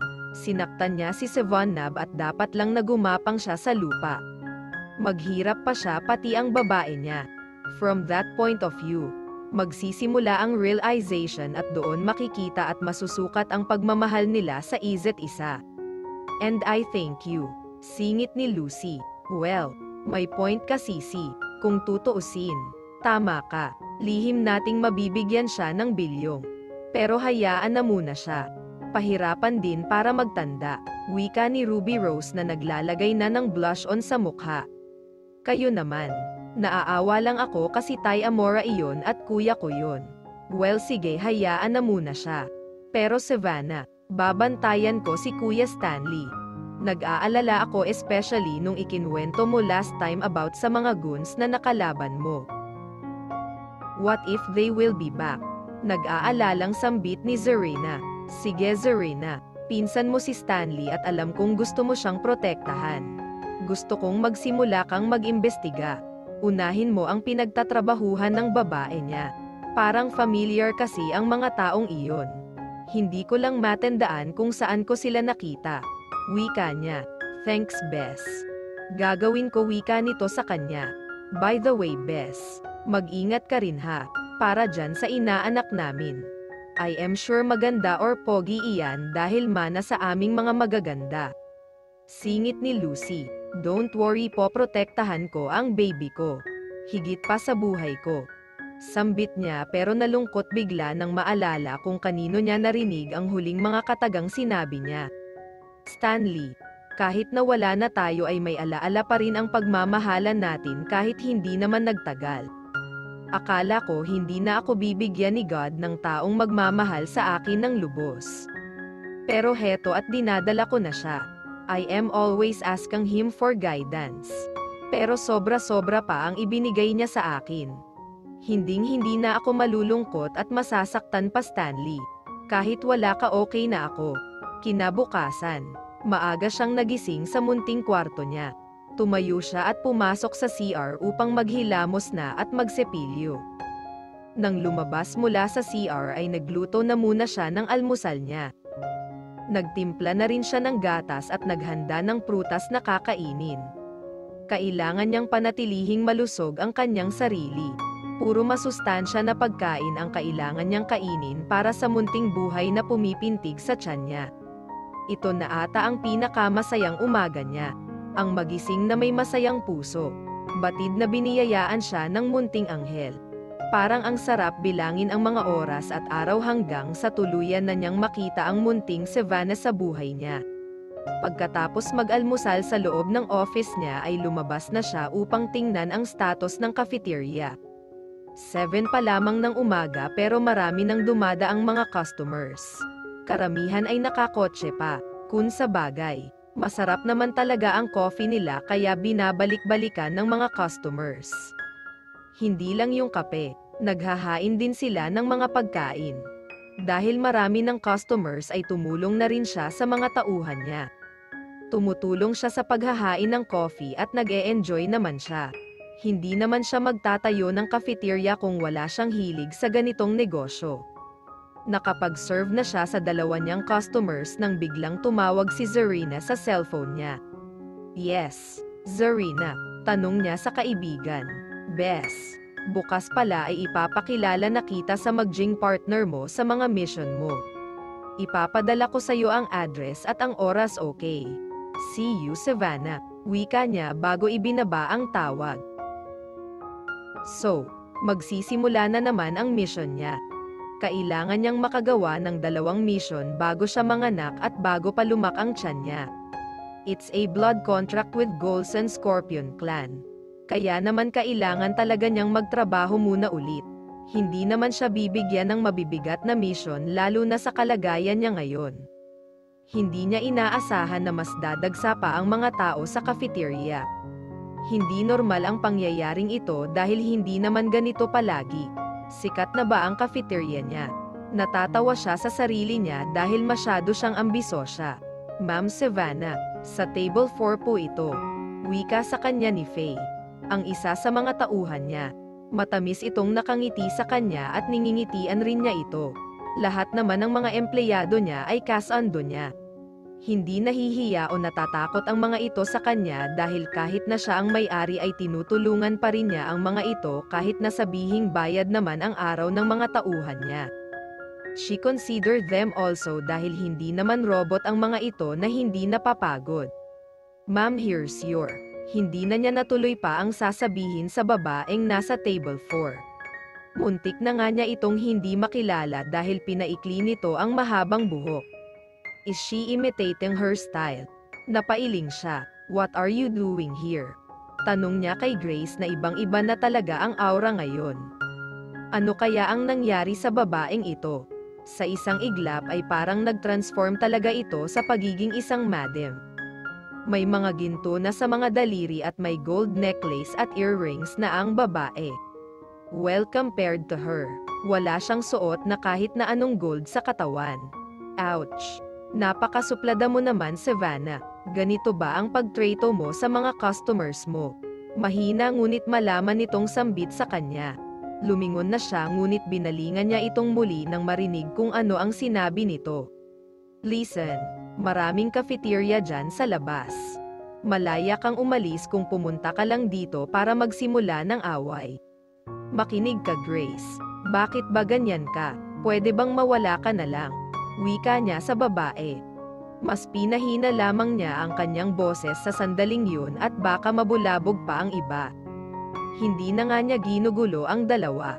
Bakit lapit ng lapit pa rin ito sa kanya? Hindi pa ba sapat na inagaw na nito ang asawa niya? Pinaglilihian ba siya ng babaeng ito kaya panay buntot ito sa kanya? Ouch naman, masyado kang OA, Mrs. Ty Amora. Ay hindi na pala. Tikman ko ito. Itong kape mo. Wika nito. Tumalikod na siya upang iwasan ang baliw na babaeng hindi nararapat na puntahan ang cafeteria niya. Ngunit bigla siyang tumigil sa paglalakad nang marinig ang boses ni Grace. Ayaw pa rin talaga siya nitong tigilan, as in. Ganito ba talaga ang lasa ng kape mo, Savannah? Bestseller ba ito? Yung totoo. Hay nako. Wala naman pala talagang lasa katulad ng may-ari na iniwan ng asawa at naghanap na ng iba. Oops. Nakakainsultong wika nito. Anong sinabi mo? Paulit niyang tanong. Ang sabi ko, kulang ang lasa ng kape mo. Kuhang-kuha ang taste mo. Sambit ulit nito. Napaawang ang bibig niya. Nakita niya ang ibang mga customers na nakamanman sa kanilang dalawa. Lumapit siya sa babae. Nakakuyom ang kamao niya. Pinipigilan talaga niya ang sarili niya upang hindi ito masaktan dahil nga buntis ito.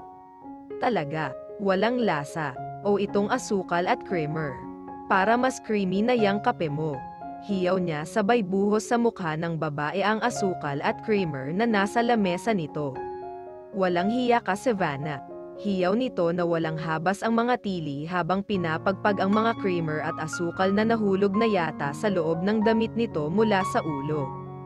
Narinig niya ang malalakas na tawanan ng mga customers. Tumayo si Grace at pinapagpag ang damit nito. Next time na pumunta ka pa rito. Kumukulong tubig na ang ibubuhos ko sa'yo, Grace, total yung ugali mo palang mapait na. Kasing pait ng kapeng barako. Talagang ignorante ka, no? Black coffee ang in-order mo. Siyempre timplahin mo according sa taste mo. Palibhasa yung taste mo kagaya ng ugali mong pang-squatter. Mahaba niyang salaysay. Hindi na siya nakapagtimpi.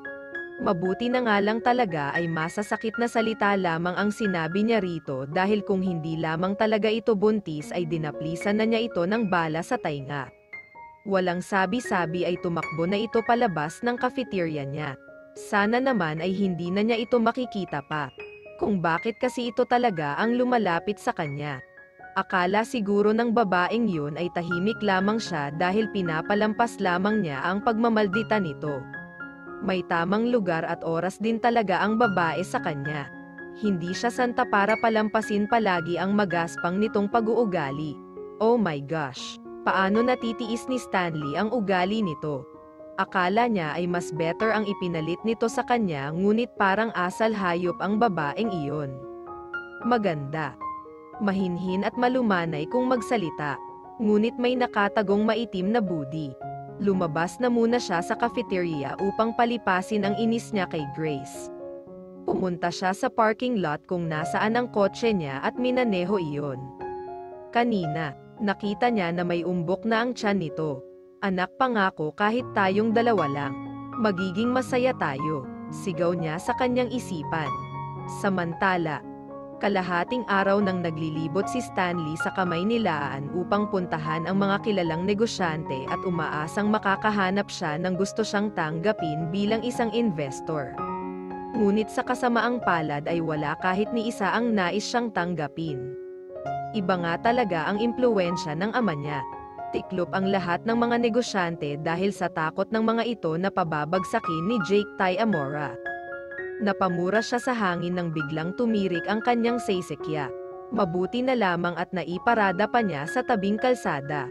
Napailing siya.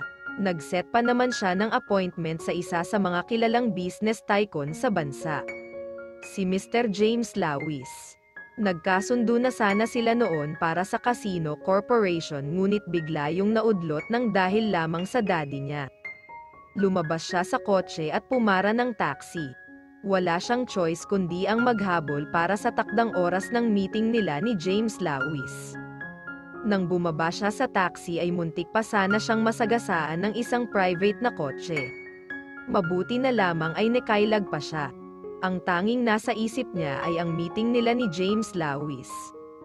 Pawis na siya nang bumaba sa taxi. Pumapatak ang kanyang mga pawis sa mukha. Nakakainis pa talaga dahil biglang nahulog at nagkalat ang mga papeles niya sa tapat ng building ni Lawis. Yumuko siya at isa-isang pinulot ang mga nagkalat na papel. Napakaraming mga pages iyon. Wala man lamang ni isang tumigil at tumulong sa kanya. Naalala niya noon sa company niya. Lahat ay nirerespeto siya at naniniwala sa potential niya. Pero ngayon, wala na. Sa kabilang dako naman ay napatili si Savannah nang may biglang sumulpot na lalaki sa harapan niya. Nagmamadali ito at sandali pa siyang natigilan nang makilala ang lalaki. Si Stanley Ty Amora. Seriously, nagtaksi. Unbelievable. She studied his face and aura. Mukhang pagod na ito at puno na ng pawis ang mukha. May dala itong folder na ewan niya kung ano ang laman. Binasa niya ang pangalan ng building A pinupuntahan nito. Lawis Casino at Group of Companies. Napatutop ang kanyang bibig nang makitang nahulog ang folder ni Stanley at kumalat ang mga papeles na dala nito. Yumuko ang lalaki at isa-isang pinulot ang mga papeles na iyon. From afar she looked at him. Maybe he is looking for partners or pwede ring gusto nitong mag-invest sa company ng mga Lawis. Naalala niya kanina ang kerida nito. Hindi ba nito alam ang pinagdadaanan ni Stanley ngayon? Alam kaya ni Grace kung gaano kahirap ang sitwasyon ni Stanley sa sandaling ito? He lost billions of pesos on his accounts. He lost everything because of Jake Ty Amora. She closed her eyes and remembered their wedding day. For richer and for poorer. For better or for worse. Till death do us part. She would stay during his downfall. She'll be by his side for every worst days and hours of his life. But everything changed since he cheated on her. Napansin niyang medyo nangangayat si Stanley.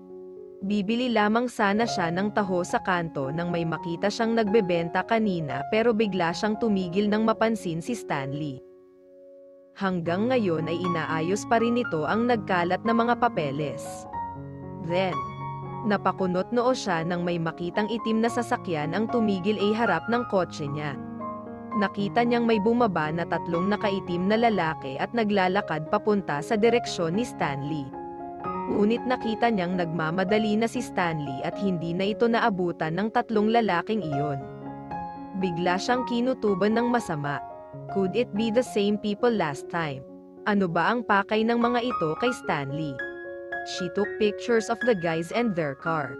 It's really unfamiliar. Wala rin plaka ang itim na sasakyan ng mga ito. Talagang nakakataka.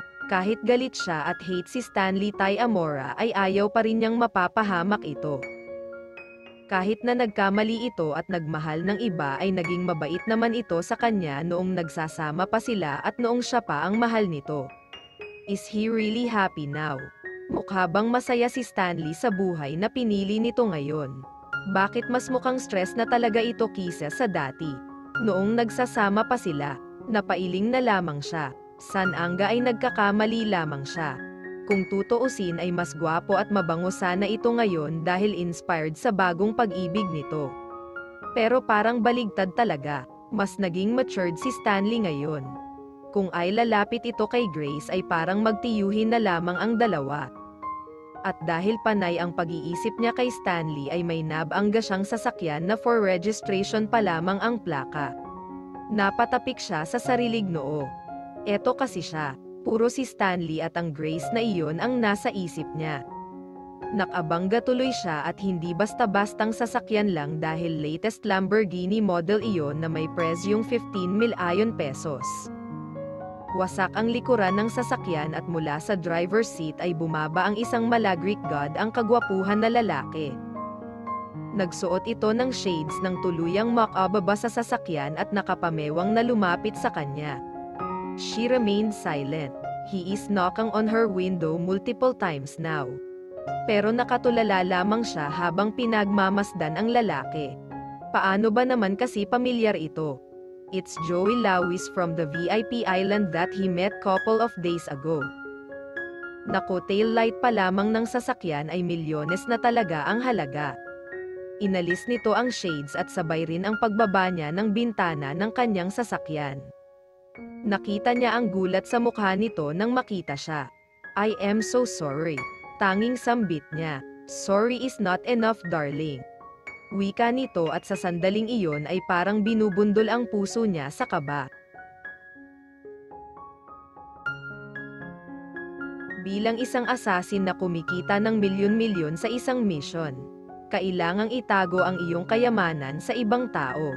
Magtataka ang mga ito kung bakit ka maraming pera kahit wala ka namang trabaho. Kaya palagi siyang nag-ingat tungkol sa kayamanan niya. Ang maging simple at low-key pa rin ang pinakamagandang bagay na dapat niyang piliin na gawin. Lalo na ngayon na nakabangga siya ng isang napakayamang personalidad. Kahit hindi man niya tingnan ang bank account ng isang Joey Lawis ay kita naman na napakayaman nito.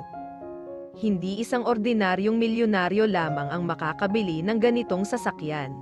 The world's most famous and expensive luxurious car nan gayon ay binangga lamang niya. At heto ngayon ang may-ari na nakaharap sa kanya at pareho silang nagtitigan. Marami na ring mga usyoso sa paligid ang dismayado nang makita ang sasakyan ni Joey na binangga niya. Wasak din pala ang likod nito.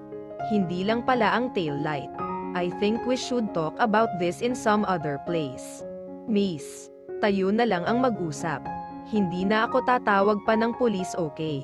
Wika nito sa kanya. Nakita niya ang isang butil ng pawis sa noo nito.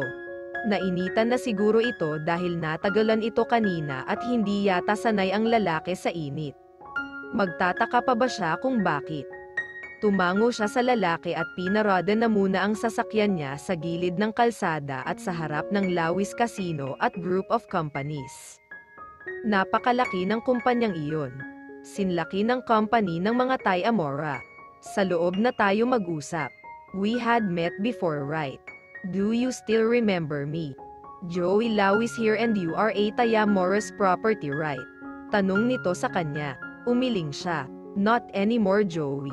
We're on the process of separation. Ayaw ko nang pahabain pa ang usapang ito. So can we go inside now? Wika niya.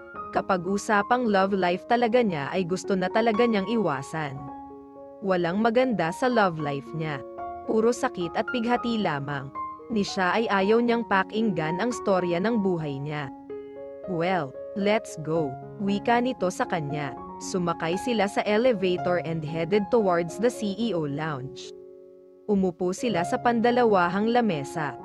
Sumenya si Joey sa isang babae naka-uniform at hindi nagtagal ay may dala na itong juice at pie.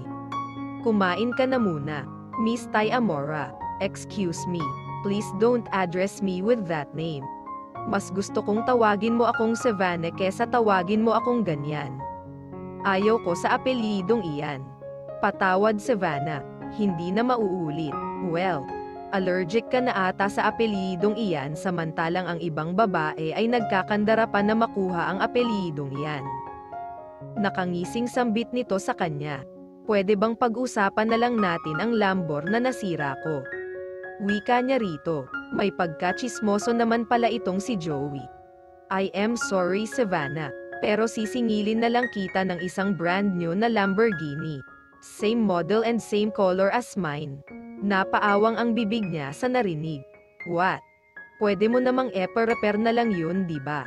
Brand new. Saan ako kukuha ng milyon? Pag-arte niya. Kaya naman niyang bumili kahit 20 pa pero hindi niya kilala si Joey. What if sinusubukan lamang siya nito? What if siya ang iniimbestigahan nito, diba? Yes. Savannah brand new. Tama ang narinig mo at hindi na magbabago ang isip ko. Useless kung ipaparepair mo ang nabangga mo. Mas malaki pa ang gastos kaysa sa kumuha ako ng bago. Paliwanag nito. Pero wala akong pera. I only have a small business. A cafeteria pero hindi sapat yun. Maawa ka na lang sa akin Joey. Total mayaman ka naman. Wika niya rito. Well, magkano ang kaya mong bayaran? Tanong nito. Kung ibebenta ko ang mga gamit ko siguro aabot ng 5 million. Sambit niya rito. Okay sige. 5 million pero ipapakilala kita sa daddy ko bilang girlfriend ko. Ano? Nahihibang ka na ba? Hindi pwede. Pagtutol niya. Makinig ka. Kailangan kong may ipapakilalang girlfriend sa daddy ko. Ang sabi niya kahit sino. Kahit single mom o byuda raw basta may ipapakilala na ako sa kanya na aasawahin ko. Promise Savannah ngayon lamang ito. Aalis na siya patungo sa ibang bansa bukas. Wika nito. Think about it Savannah. Bayad na ang balance mo. Dagdag pa nito. Sandali siyang nag-isip. Well, anong masama dun diba? Ang sabi nga ni Joey ay ngayon lang at wala na siyang utang. Okay sige basta tabla na tayo. At after this wala nang drama or act-in ganha. Basta bukas nasa ibang bansa na ang daddy mo. Panigurado niya. Oo promise. Wika nito sa kanya. So, I hope it's fine with you Mr. Tai Amora. Intindihin mo sana ako. I don't want to ruin my business relationship with your dad Jake Tai Amora. Halos sabay na bumaling sa direksyon sina Joey Lawis at Savannah sa paparating na mga tao papasok sa CEO Lounge. Natigilan siya nang makita si Stanley na kasama si James Lawis. Hey son, hindi mo naman sinabing pupunta ka. Kasama mo pala ang asawa ni Stanley. Hay nagkita na tayo dati. Baylang sa kanya ni James Lawis. Nabanggit ba sa'yo ni Joey na anak ko siya? Umiling siya rito. Tapos hindi sinasadya tumingin siya sa mata ni Stanley. Tahimik lang siya na mukhang desperado habang nakatingin sa kanya. Dad, hindi rin ba sinabi sa'yo ni Mr. Tai Amora na hiwalay na sila? And his ex-wife now is my girlfriend. Seryosong sambit ni Joey sa ama. Napalunok siya. Hindi naman ito nagpaabiso na as in agad-agad na pala siya nitong ipapakilala. Pinagmasdan niya ang mukha ng ama nito. Una nitong tinitigan si Stanley as if asking for his validation. Tumango si Stanley without even saying something. Nisang salita ay wala siyang narinig buhat rito. Nakikinig kaya ito or malayo na ang isip nito sa oras na ito? Malayong malayo na rin ito sa dating Stanley who talks with authority na para bang sa pananalita pa lamang nito ay walang sino man ang dapat na kumontra. Nasaan na ang pride ng isang Tai Amora nito ngayon? Para itong pinutulan ng pakpak sa oras na ito na hindi na makakalipad pa. Well, I am so happy to know that may naiharap ka na sa akin na nobya. I hope, akala ko talaga bakla ka. Pero ngayon hindi na ako magdududa pa. Salamat naman at hindi na ako mag-aalala pa para sakay sa isa kong anak. Wika nito. Nakangiti sila ni Joey habang nakaakbay ito sa kanya. Mr. Lawis. Thank you for your time but I need to go now. Wika ni Stanley sa matandang Lawis. Sige Mr. Ty Amora. Sana pag-isipan mo ang plan B na offer ko sa'yo. Dinig niyang wika ni James Lawis. Pag-iisipan ko Mr. Lawis. Excuse me. Sambit nito at nagpatuloy na sa paglalakad palayo sa kanilang kinaroonan. Someone is very mad. Savannah, sino nga pala ang nang-iwan? Ikaw ba o siya? Tanong ni Joey nang sila na lamang dalawa ang natira sa lounge. Alam mo, chismoso ka. Saway niya rito. Hindi naman. Curious lang ako. By the way, patas na tayo. Wika nito sa kanya. Siya ang nang-iwan dahil may nakilala siyang mas bata at fresh kaysa sa akin. Direkta niyang sambit. Are you kidding me? Of course not. Sagot niya.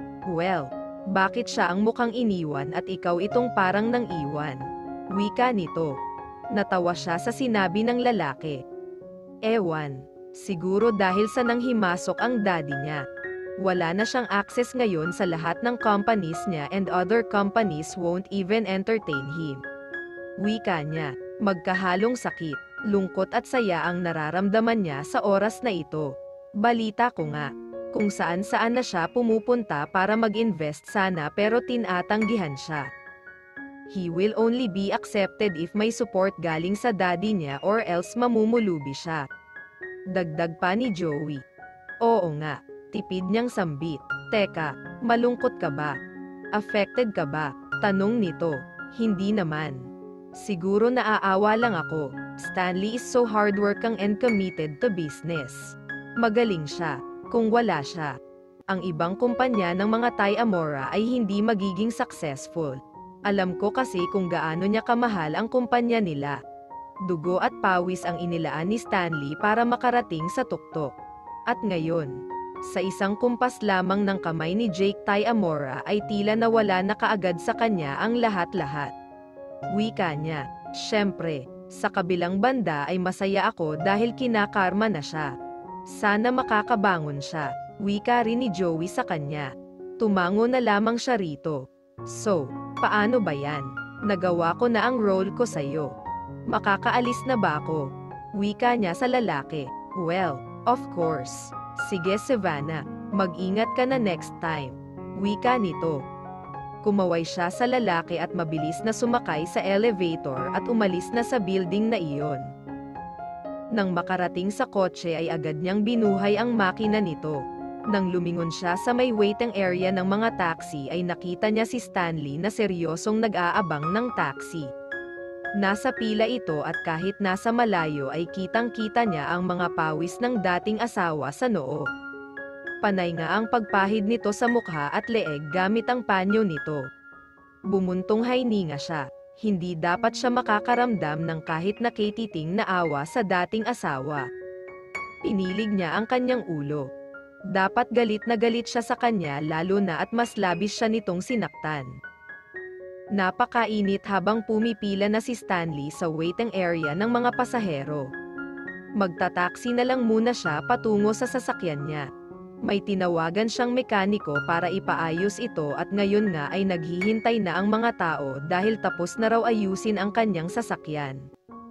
Nang dumating na siya sa kotse niya ay nakaabang na ang mga tao. Nagbayad siya at nagmaneho na muna patungo sa isang pharmacy. Naalala niya ang bili ni Grace na wala na itong vitamins na para sa buntis. Mr. Ty Amora, tinitigan niya ang babae sa tabi niya. Dr. Sinclair, kumusta na po? Tanong ni Stanley sa babae. I am okay Mr. Ty Amora. Mabutit nakita kita. Nabura kasi ang contact details sa phone ko and my secretary lost your records sa clinic. Nga pala, naglilihi na ba si Mrs. Ty Amora? Para sa kanya ba ang vitamins na iyan? I am so sorry Mr. Ty Amora. Invalid ang resulta. Ang asawa mo ay kayang magkaanak at kung buntis siya ngayon then I am so happy for the both of you. Tunay na nasagot na ang panalangin niyo. Sambit ng doktor sa kanya. Nabitawan tuloy niya ang plastik ng mga pinamili niya dahil sa pagkabigla.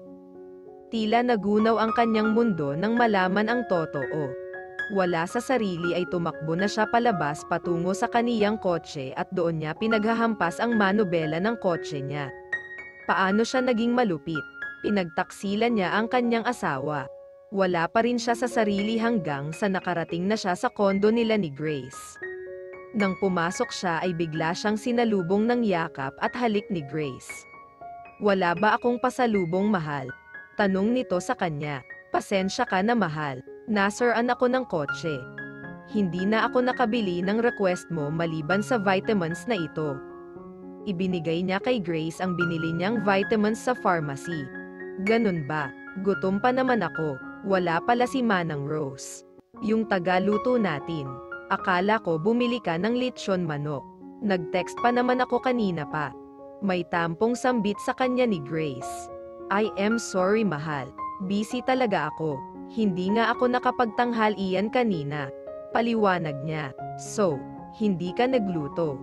May stocks pa naman tayo, hindi ba? Kabibili lang natin last time." Wika ni Stanley. Oo. Pero kanina pumunta ang mga friends ko rito sa bahay. Nagrereklamo sila dahil wala na raw silang makain kaya pinamigay ko na sa kanila ang mga groceries natin. Malapit na rin naman ang Biyernes.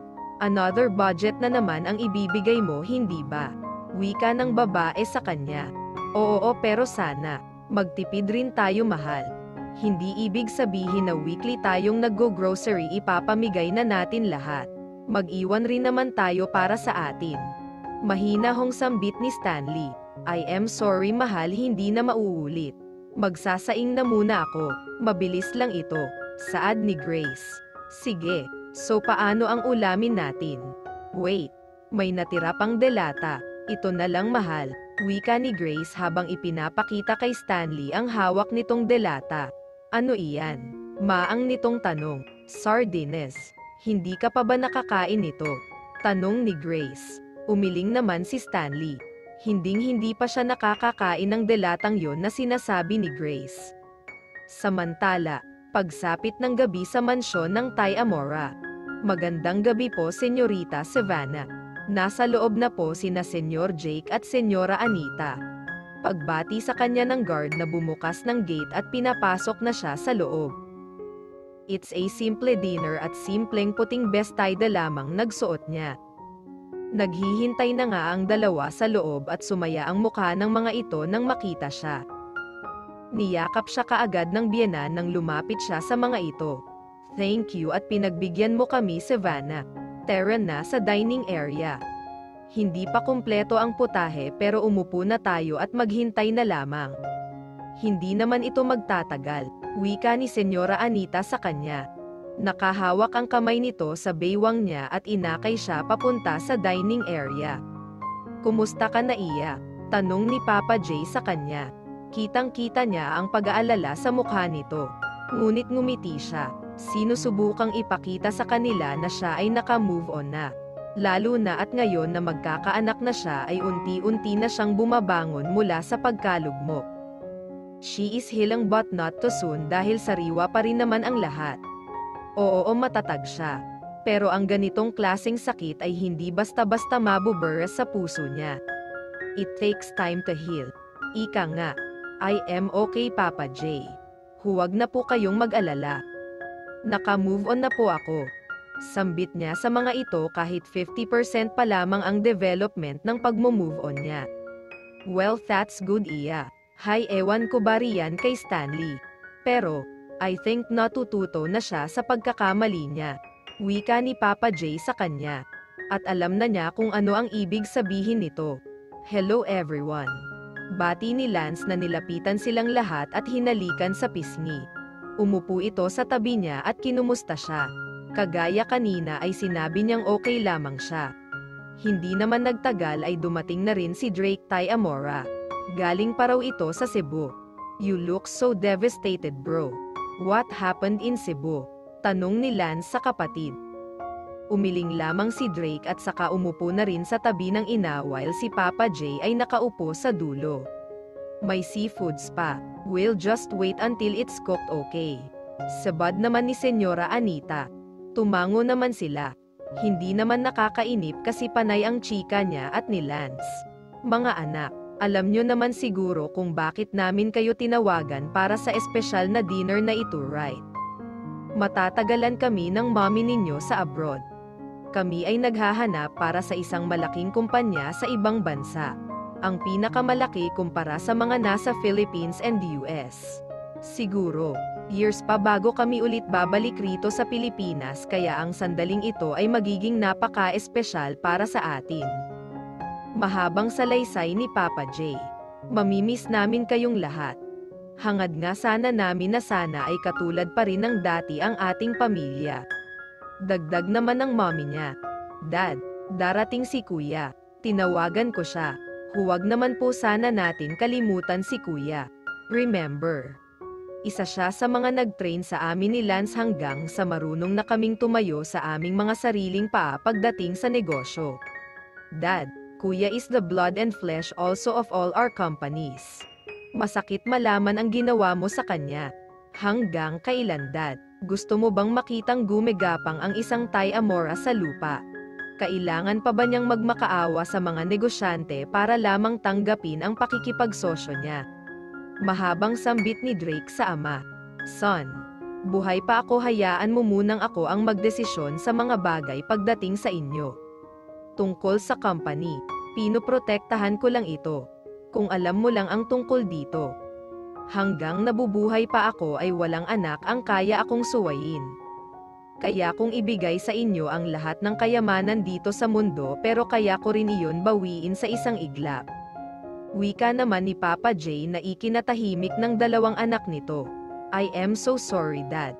Sambit naman ni Drake sa ama. Dad, nandito na po sina Kuya. Sambit ni Lance nang makita kung sino ang naglalakad patungo sa direksyon nila. Magkatabi sila ni Lance kaya kitang-kita rin niya ang mga paparating na bisita. Si Stanley. At nakaakbay sa kaliwang braso nito ang babaeng naging dahilan ng kanilang pagtatalo. What the? Wika ni Jake Tay Amora nang makita ang panganay na anak na kasama ang babae nito. Papa J, it's okay. Promise. Hayaan mo sila. Anak mo pa rin siya at dinadala niya ang magiging apo mo. Hinawakan niya ang braso ni Papa J upang hindi ito magwawala. Isa na namang espesyal na okasyon ang gabing ito. At ayaw niyang masira ang gabing ito, lalo na at ang sabi kanina ng mga biyenan niya ay aalis ang mga ito.